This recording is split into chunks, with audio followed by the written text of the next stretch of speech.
Merci énormément d'être avec nous, mesdames et messieurs. Nous allons parler dans ce numéro d'Entre les lignes. Nous parlons de l'opposition et de la marche, plutôt, et du dialogue qui est annoncé par la présidence de la République. Dialogue qui se tiendra très très bientôt. Mais il y a des sceptiques qui ont vu d'un certain œil, d'un mauvais œil justement, la dynamique qu'apporte ou que porte aujourd'hui l'opposition, particulièrement la C64, cette plateforme politique qui s'est initialement conçue pour barrer la route au projet de changement de constitution. D'abord aller consulter le président burundais à Bujumbura et ensuite ici à Kinshasa, voir l'archevêque de Kinshasa et l'ECC, l'Église du Christ au Congo. Les opposants sont accusés aujourd'hui par une certaine opinion d'avoir bradé cette demande initiale. En face de nous, un pasteur, un serviteur de Dieu, mais il est également acteur politique. Il est cadre au parti politique de M. Martin Fayulu Madidi, pasteur et acteur politique de l'ECD. Comment allez-vous, révérend Serge Taboko? Merci beaucoup, cher compatriote Dan Zang. Merci une fois de plus pour l'invitation. Ça fait longtemps. Ça fait longtemps. Je suis très heureux d'échanger avec vous et surtout d'apporter notre petite pierre dans l'édifice Congo qui est en train de sombrer du jour au jour. Ok. Nous disons également merci à Dieu, c'est grâce à lui que nous sommes là. Nous ne voulons pas que demain nos enfants puissent nous poser des questions. Qu'avez-vous fait? C'est pourquoi nous avons pris ce courage avec tous les risques possibles pour affronter la réalité et continuer la lutte. Et nous sommes convaincus que c'est une lutte noble, un combat vrai. La victoire est certaine et ça viendra dans un avenir proche. Comme Rossi Mukend avait dit, paix à son âme, le peuple gagne toujours et nous gagnerons. Merci beaucoup. Merci, pasteur. Vous êtes le responsable de l'église Serge Taboko, je suis également pasteur, responsable de l'église Mot de Transgression. L'église se situe sur l'avenue Frontière, au numéro 9, quartier Kaouka, dans la commune de Kalam. La référence, c'est simple, croisement des avenues Bongolo Kimwenza, soit vous venez juste devant la station Kobil. Sincèrement, j'étais sidéré et j'avais des larmes aux yeux. Monsieur Roger Baka, je le concède, c'est un Congolais. Il a le droit de réfléchir, de donner son point de vue sur des questions existentielles qui traversent notre pays. Donc, c'est son droit le plus légitime. Cependant, là où je ne suis pas d'accord avec M. Roger Baka, c'est d'utiliser la religion pour son positionnement personnel. C'est-à-dire, venez sur des plateaux de télévision, utiliser des versets bibliques, utiliser la parole de Dieu, utiliser soit la naïveté des chrétiens pour essayer de faire un nous. Parce que tout ce qu'il a dit, surtout le premier point, ça n'a rien à voir avec la vérité. Donc, je le conseillerais de... D'abord, c'est quelqu'un qui parle bien français, il maîtrise aussi bien l'anglais. Il peut utiliser ces deux atouts à l'union sacrée et je crois que ça va lui donner un bon positionnement. Ça, c'était juste un conseil. Alors, pour aller tout droit dans sa préoccupation, il a débité des incongruités. Il a raconté sa vie. J'aurais voulu qu'un homme de surtout, ici ce qui me dérange, c'est lorsqu'il parle au nom de Dieu.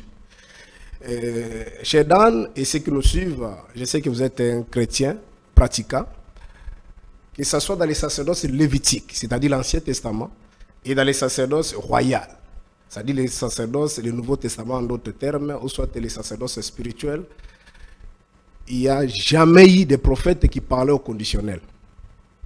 C'est-à-dire les prophètes venaient avec un message concret pour orienter les rois, soit orienter la nation. Et lorsque... Je suis aussi dans la société. Je parle aussi de la cité.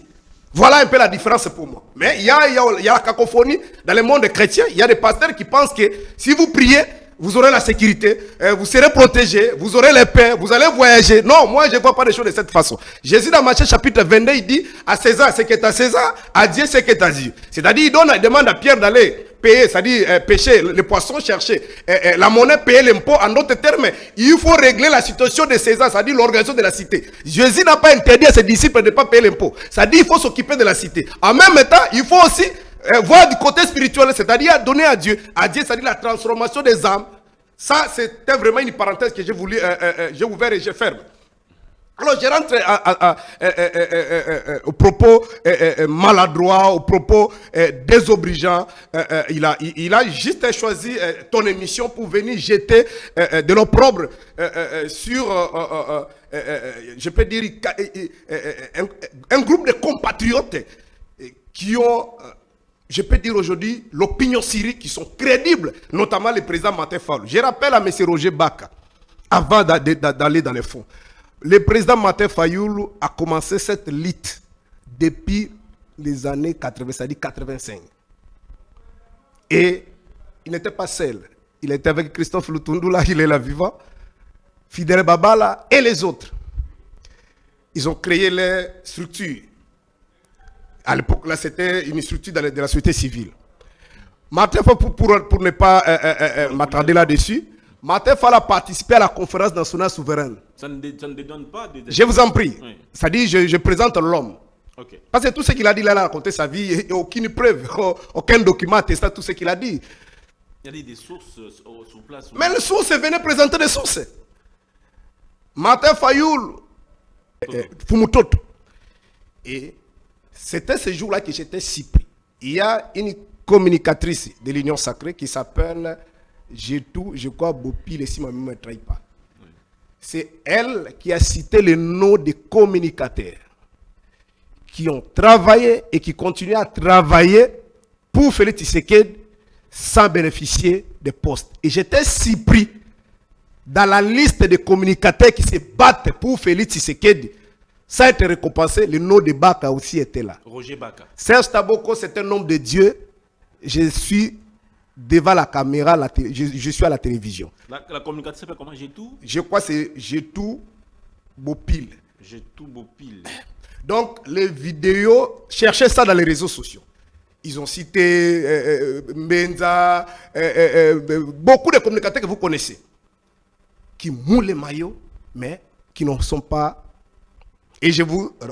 vous avez la date, non? Je vous dis, l'émission existe.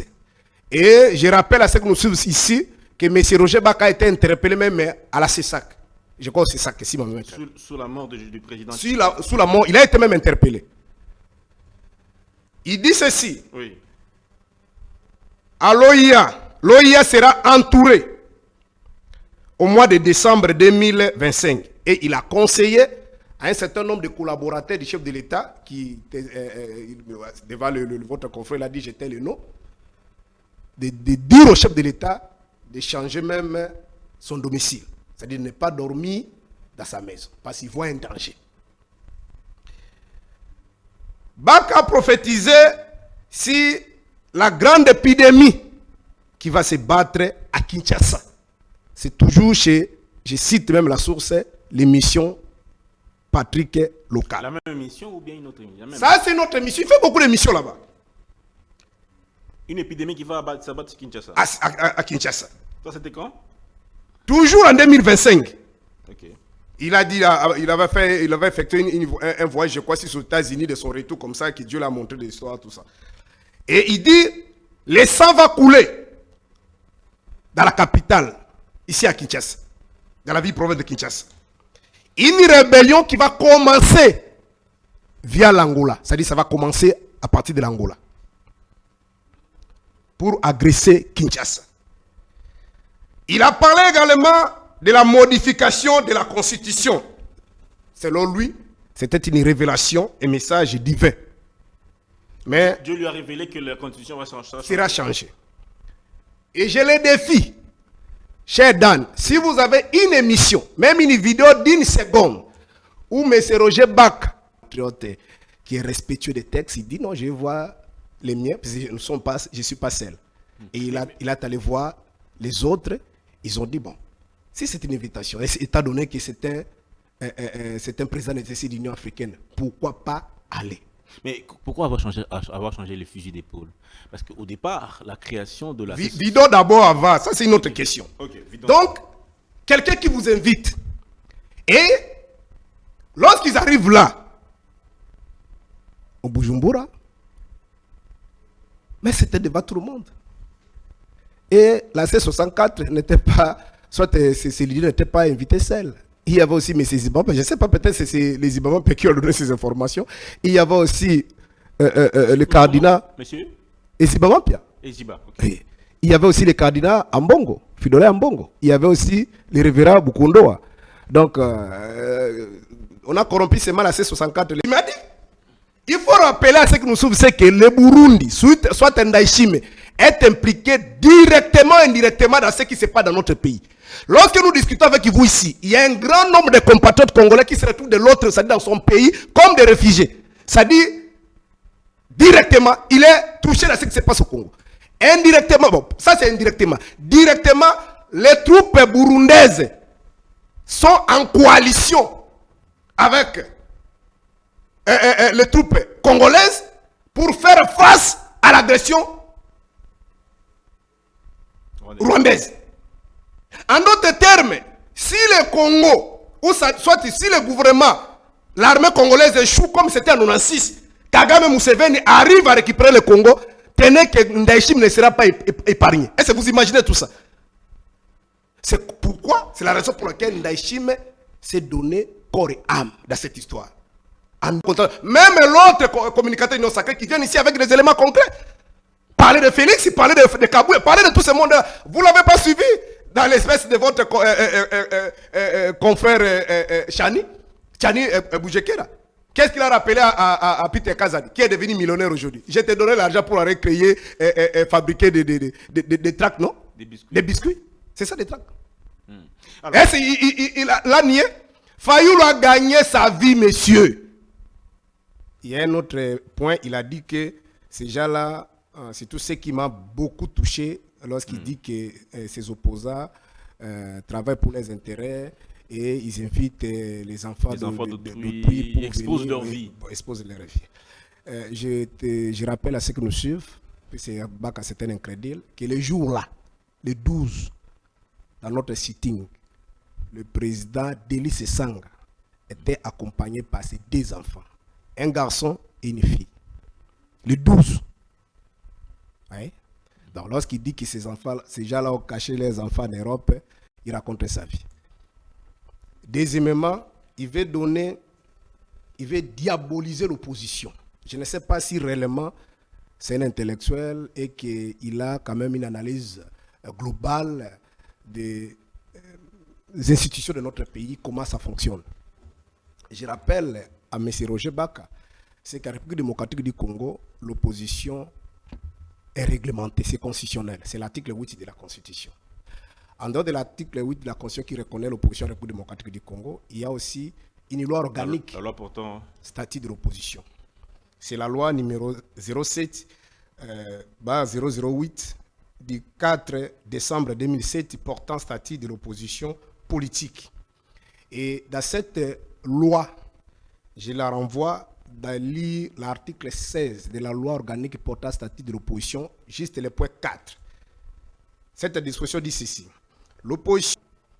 Mais moi, je n'ai jamais entendu un jour, je n'ai pas vu une vidéo où était ce qu'il appelait les gens de venir mourir. Qu'est-ce que était ce que tant qu'opposant faisait? C'est-à-dire, il faisait qu'il respectait la Constitution. C'est-à-dire faire des manifestations pacifiques. Mais de l'autre côté, il y a un groupe de gens qui sont incultés, qui n'ont pas de valeurs démocratiques, qui vont utiliser les armes, l'État, la violence, pour tuer ceux qui manifestent pacifiquement.